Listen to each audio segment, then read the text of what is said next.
देखिए आज फिर हम लेकर के आए केमिस्ट्री के कुछ इंपॉर्टेंट क्वेश्चन को, ठीक है। तो चलिए इसमें खासकर क्वेश्चन है जैसे कि मोल का द्रव्यमान निकालना है ना, ये सब से रिलेटेड क्वेश्चन निकालेंगे। देखिए जब आप मोल द्रव्यमान निकालते हैं ना, एक इंपॉर्टेंट चीज आता है जिसको कहते हैं AMU। क्या कहते हैं? AMU। हर परमाणु का द्रव्यमान इसी यूनिट में निकाला जाता है और इसका फुल फॉर्म होता है एटॉमिक मास यूनिट। क्या आता है? Atomic mass unit, mass unit, ठीक है। परमाणु द्रव्यमान इकाई, परमाणु द्रव्यमान इकाई, एटॉमिक मास यूनिट, ठीक है। तो इसी में हम लोग क्या करते हैं, हर प्रकार के द्रव्यमान को निकालते हैं परमाणु से रिलेटेड, ठीक है। चलिए शुरू करते हैं। तो पहला आपका कह रहा है कि CO2, किसका? CO2 यानी कि कार्बन डाइऑक्साइड का परमाणु द्रव्यमान को क्या कीजिए आप? ज्ञात कीजिए। तो देखिए अगर हमको निकालना हो कार्बन डाइऑक्साइड का परमाणु द्रव्यमान, क्या निकालना हो? कार्बन डाइऑक्साइड का परमाणु द्रव्यमान, तो सबसे पहले हमको दो चीजें पता होनी चाहिए, कार्बन की परमाणु संख्या अथवा उसका द्रव्यमान क्या होता है, ठीक है। दो चीजों में से कोई एक चीज पता होना चाहिए, ठीक है। तो चलिए देखिए कार्बन की अगर हम बात करें ना, तो कार्बन का जो परमाणु द्रव्यमान होता है ना, तो कार्बन का परमाणु द्रव्यमान होता है 6। क्या होता है? परमाणु संख्या होता है 6 और परमाणु द्रव्यमान होता है 12। देखिए hydrogen, helium, lithium, beryllium, boron, carbon, carbon 6 आया और इसका परमाणु द्रव्यमान हमेशा इसका परमाणु संख्या का दुगुना होता है लगभग। तो देखिए 6 दूना 12, कितना हो गया? 12। तो कार्बन का हो गया परमाणु द्रव्यमान कितना? 12। कितना हो गया? 12। यहाँ इक्केटा कार्बन है तो सिर्फ 12 को सीधा सीधा रहने देंगे। प्लस ऑक्सीजन की अगर हम बात करें, किसकी बात करें? ऑक्सीजन की अगर हम बात करें तो ऑक्सीजन का होता है परमाणु संख्या 8 और इसका द्रव्यमान हो जाएगा गुना 2 यानी कि 16, यानी कि 12 प्लस 16 अगर करेंगे तो 8 और 2 28U, यानी कि AMU भी इसको लिख सकते हैं, इस U को AMU भी लिख सकते हैं। तो 28U हो गया किसका? कार्बन डाइऑक्साइड का परमाणु द्रव्यमान, ठीक है। इसी तरह आपको बोलेगा किसका निकालिए? आप निकालिए H2SO4, किसका? H2SO4 का, ठीक है। चलिए यह भी आपका क्वेश्चन, ये सारा का सारा जो है ना ग्रुप डी में पूछा गया क्वेश्चन है, ठीक है। आप मिला सकते हैं, ठीक है। ये लगभग सितंबर मंथ के आसपास जब एग्जाम हुआ है तो उसी समय के आसपास का ये है, ठीक है। देखिए ये H2SO4 वाला जो है ना, आपको हम कॉन्फर्म बता देते हैं कि H2SO4 वाला जो है ये आपको पूछा गया है RRB ग्रुप डी 17 दिसंबर 2018 सेकेंड शिफ्ट के एग्जाम में पूछा गया, ठीक है। तो इसी तरह हर कोई पूछा ही है, ठीक है, सब पूछी कर चुका है। अब देखिए H2SO4 की अगर हम बात करें तो हाइड्रोजन, हाइड्रोजन का परमाणु द्रव्यमान परमाणु संख्या 1, ठीक है। चलिए हाइड्रोजन का हो गया 1, कितना है? 2 है तो 2 गुना कर दिए। प्लस सल्फर की अगर हम बात करें तो सल्फर का जो परमाणु द्रव्यमान होता है ना, सल्फर का हो जाता है 16। कितना हो जाता है सल्फर का? 16। तो देखिए सल्फर का हो गया 16 और एक ही सल्फर है। अच्छा इसका जो 16 होता है ना, ये परमाणु संख्या होता है और द्रव्यमान गुना कर देते हैं, समझ आए? कोई प्रॉब्लम नहीं। अब देखिए आगे अगर हम बात करेंगे, आगे इसको किसी से गुना नहीं कर रहे हैं, क्यों? क्योंकि यहाँ पर जो है ना इसका एक ही है, ये एक ही है, यहाँ पर 2 हाइड्रोजन था इसलिए 2 से गुना किए, इसका द्रव्यमान था, ठीक है। चलिए अगर हम ऑक्सीजन की बात करें तो देखिए ऑक्सीजन यहाँ पर भी आया था, ऑक्सीजन यहाँ पर भी आया था, ऑक्सीजन का 8 परमाणु संख्या और द्रव्यमान 16। अब देखिए यहाँ कितना? 4 है। तो देखिए आगे हम बात करते हैं 2 एका 2, इसको सॉल्व करते हैं 2 प्लस 16 दूना 32 प्लस 16 चौकी 64। अगर हम इसको जोड़ें तो 32 2 34, 34 और 64 को 60 30 90 8 98U, कितना हो जाएगा? 98U। या तो फिर इसको AMU भी आप लिख सकते हैं, कोनो दिक्कत वाली बात नहीं है, ठीक है। चलिए अब चलते हैं अगले क्वेश्चन। चलिए देखिए अब जो आपका कह रहा है ना, तो अब आपका कह रहा है CaO, यानी कि Ca हो गया किसका? कैल्शियम का। किसका हो गया? कैल्शियम का। और ऑक्सीजन किसका हो गया? तो ऑक्सीजन है ही, ठीक है। चलिए तो Ca का जो होता है ना, इसका कैल्शियम का जो परमाणु भार होता है वो 40 और परमाणु द्रव्यमान 20 होता है।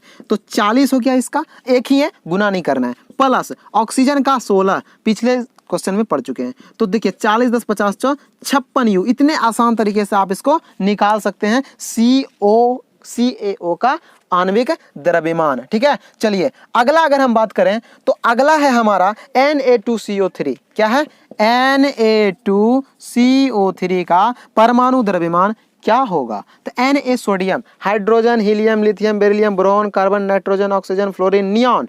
सोडियम क्या है, सोडियम। सोडियम का कितना हो गया 11, क्या परमाणु संख्या, और गुना कर देंगे इसका द्रव्यमान निकालने के लिए तो 2 से, तो 2 से गुना करेंगे इसका द्रव्यमान कितना आ जाएगा 22, और यहाँ पर कितना है 2 ठो है ना, तो 2 ठो है तो 2 से गुना कर दिए इसको। अब प्लस, और ये क्या है CO3, तो C यानी कि कार्बन, C यानी कि कार्बन, कार्बन का परमाणु द्रव्यमान 12, hydrogen, helium, lithium, beryllium, boron, carbon, 6 दूना 12, तो 12 हो गया, यहाँ एक ही है इसलिए इसको गुना नहीं करना है। आगे बढ़ते हैं ऑक्सीजन की तरफ, ऑक्सीजन का 8 दूना 16, तो 16 गुना 3, 16 3 48, अब क्या हो गया 22 दूना 44 प्लस 12 अब प्लस 48, और जब इसको जोड़ेंगे 40 10 50 10 60 60 40 100 104, कितना हो गया 104 AMU लिख सकते हैं इसको, या तो फिर सीधा U लिख सकते हैं। ठीक है, तो चलते हैं अगले क्वेश्चन। ठीक है, अगला क्वेश्चन देखिए आपका यह है, अगला क्वेश्चन है N2 के 0.6 ग्राम अणु में, 0.6 अणु में इसका जो है ना परमाणु का द्रव्यमान कितना होगा, इसका 0.6 अणु का द्रव्यमान कितना होगा, किसका N2 का।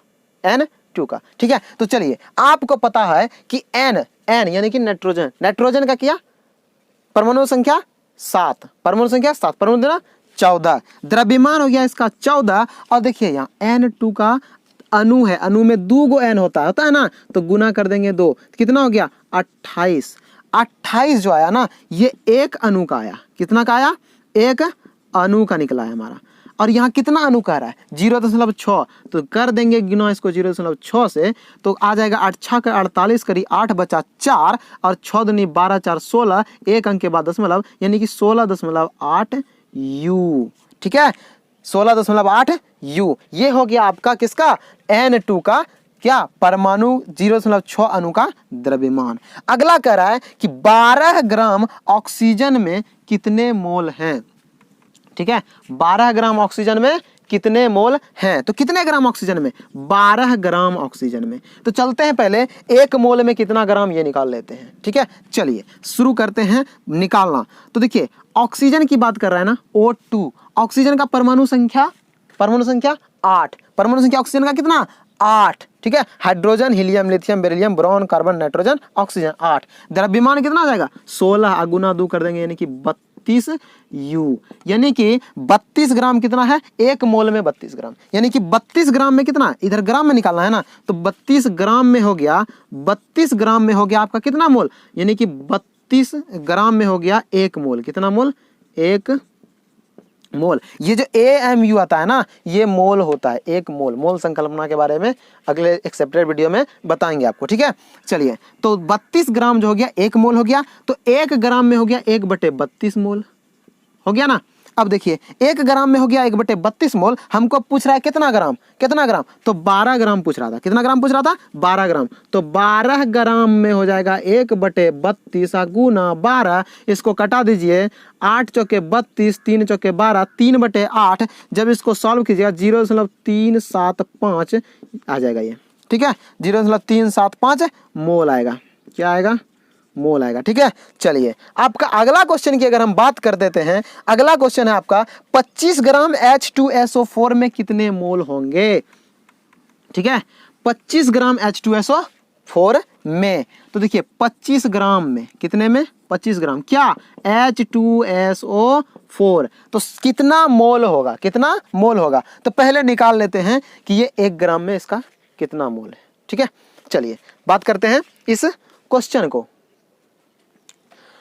देखिए ये क्वेश्चन कह रहा है H2 हाइड्रोजन 1 गुना 2 प्लस सल्फर, क्या सल्फर 16 परमाणु संख्या परमाणु द्रव्यमान 32, कितना 32 प्लस ऑक्सीजन 8 दूनी 16 गुना 4, 16 यहाँ डायरेक्ट लिखे परमाणु द्रव्यमान। उसके बाद देखिए 2 1 2 प्लस 32 प्लस 64, 4 2 6 2 8, उसके बाद फिर 6 3 9, कितना हो गया 98 U। क्या आया ये क्या आया, तो देखिए ये जो आया ना 98 U, 1 मोल का द्रव्यमान कितना है 98 ग्राम। अब देखिए 98 ग्राम 1 मोल का द्रव्यमान हो गया, कितना हो गया 98 ग्राम 1 मोल का द्रव्यमान हो गया, तो आगे हमको निकालने के लिए क्या, तो 1 मोल में कितना हो गया 98 ग्राम, कितना ग्राम 98, तो इसको आराम से फाइंड आउट कर सकते हैं। देखिए कैसे, तो देखिए इसको इधर इसको नाम में बनाते हैं, 98 ग्राम में 98 ग्राम का 1 मोल होता है, कितना होता है 1 मोल होता है, तो 1 ग्राम का कितना हो जाएगा, 1/98 मोल हो जाएगा ना, 1/98 मोल। अब देखिए 1 ग्राम में 1/98 मोल, मोल रहा है ना 25 ग्राम, तो 25 ग्राम में क्या हो जाएगा 1/98 गुना 25। ठीक है, चलिए अब बात करते हैं आगे। अब इसको कटाइए, इसको कटाइए, जब कटाइएगा इसको तब आपका जो है ना आंसर आ जाएगा। देखिए तब आपका आंसर आ जाएगा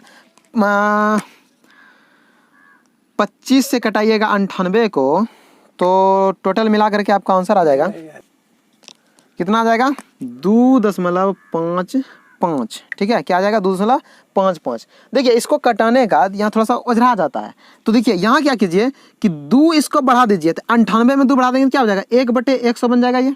ठीक है, कितना बन जाएगा 1/100, और ऊपर कितना है 25 से गुना है ना, देखिए नीचे 2 जीरो आया ना, 2 अंक के बाद दशमलव हो जाएगा लगभग। ठीक है, तो यह 2.5 लगभग आएगा, क्यों, क्योंकि देखिए जैसे दशमलव देंगे तो एक जीरो भी आएगा, यानी कि यहाँ 250 हो जाएगा, लगभग 2.5 के आसपास आएगा इसका आंसर। ठीक है, तो ऐसे भी आप ऑप्शन लेकर के मार सकते हैं, डायरेक्टली अगर आंसर लाना है आपको तो 2.55 हो जाएगा आपका आंसर। ठीक है, चलिए कोनो समस्या की बात नहीं है इसमें।